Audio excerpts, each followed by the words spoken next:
Ardern.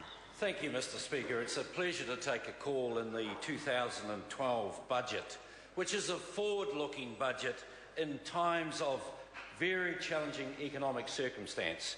Mr Speaker, I know it is lost on our opponents on the other side of the House that there's a major meltdown in Europe taking place as we speak. It absolutely has escaped their attention that in the US there is what they're describing as a potential second recession potentially going to take place. But to listen to our opponents on the other side, the rest of the world is flat, and the only place where there is an economic plan is back here in New Zealand, contained within the Labour Party. So let's have a look at what they've been saying.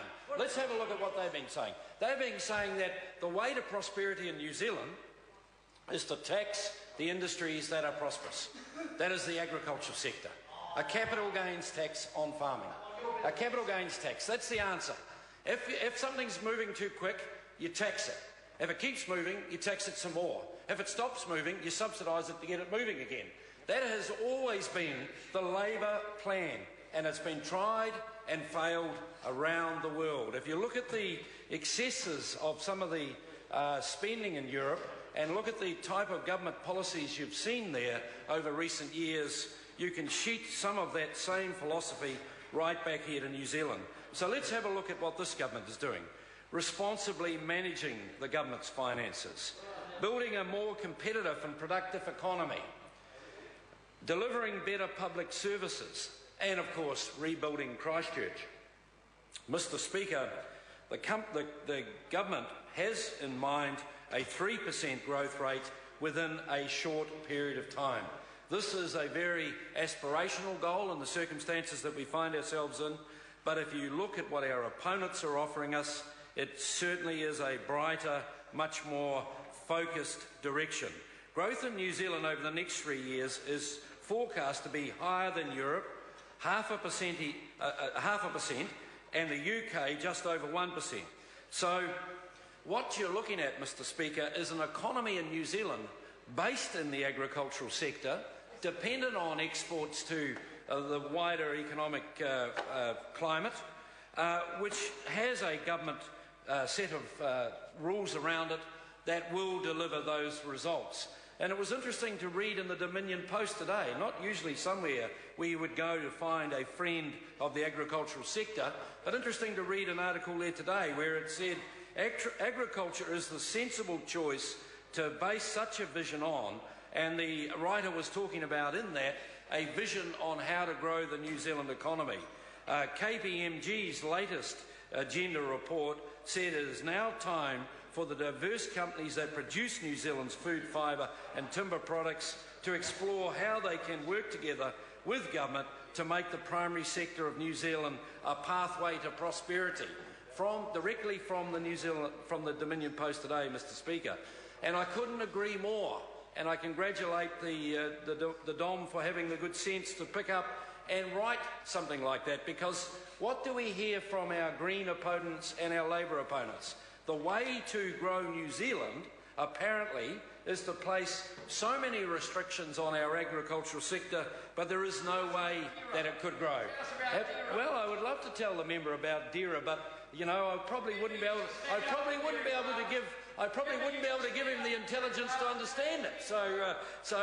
You know, and I understood it was duck shooting season, and obviously one or two have escaped the mai. But Mr Speaker, the reality is that this economy is an agricultural-based economy, and it'll be interesting to see how that member responds to the DERA legislation over the next few days, because he's going to be given a chance to have a view on that. It will be interesting to hear what the member's view is.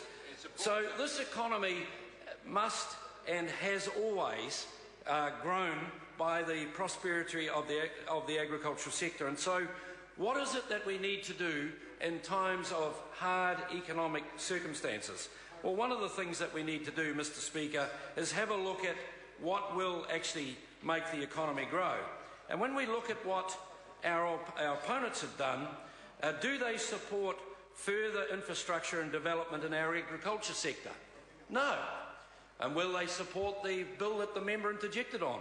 Well, yet to find out. It would be probably without precedent if they don't, because they always have when it comes to issues of such economic importance. So I look forward to their support there.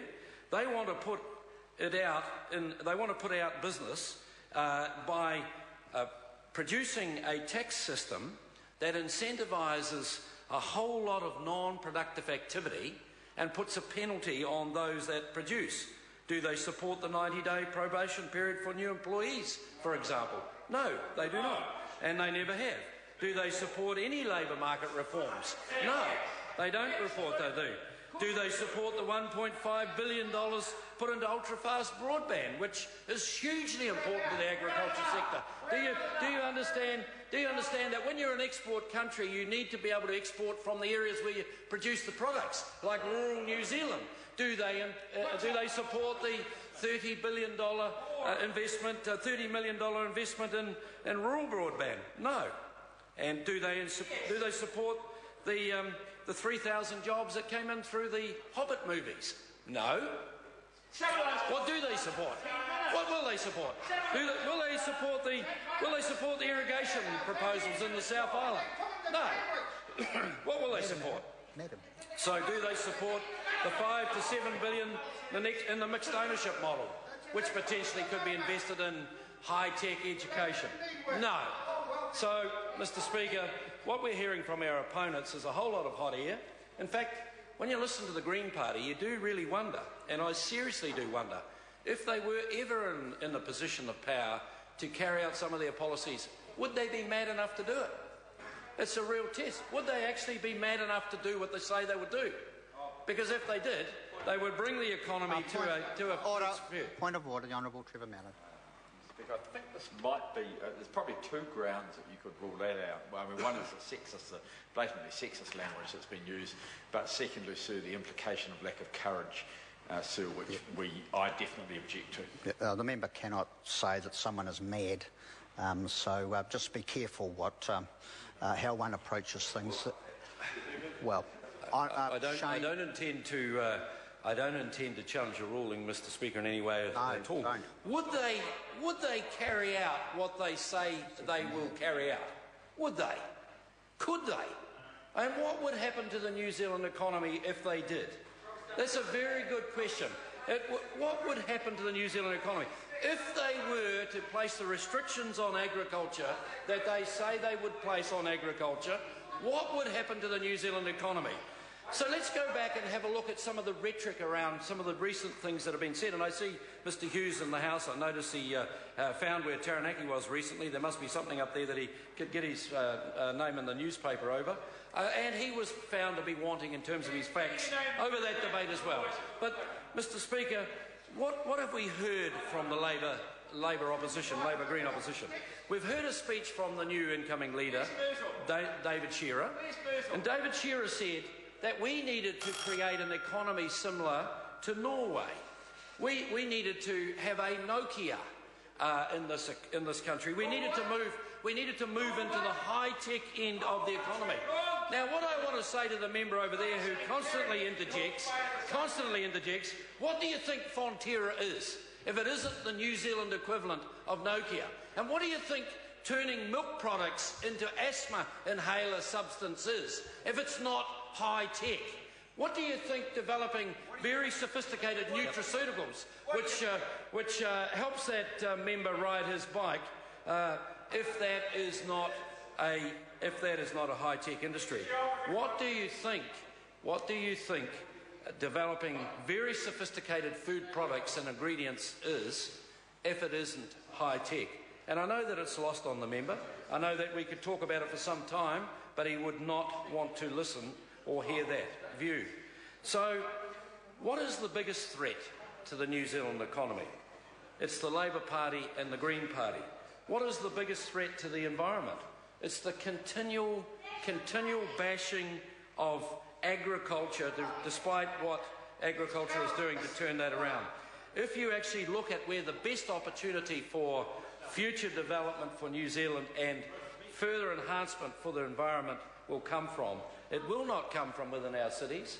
I would like the Green Party to apply the same standard to outfalls from cities as they apply to the agricultural sector. And at least, Mr Speaker, when they go out and start campaigning up and down New Zealand about clean streams, at least when they're blaming the dairy industry for pollution, take a photograph of a dairy cow and not a beef cow standing in the streams. At least that would be a start. That would show that they are genuine, at least. But they can't find a dairy cow standing in the streams. I'm sorry to interrupt the honourable member. His time has expired.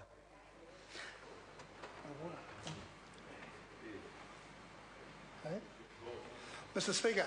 The Honourable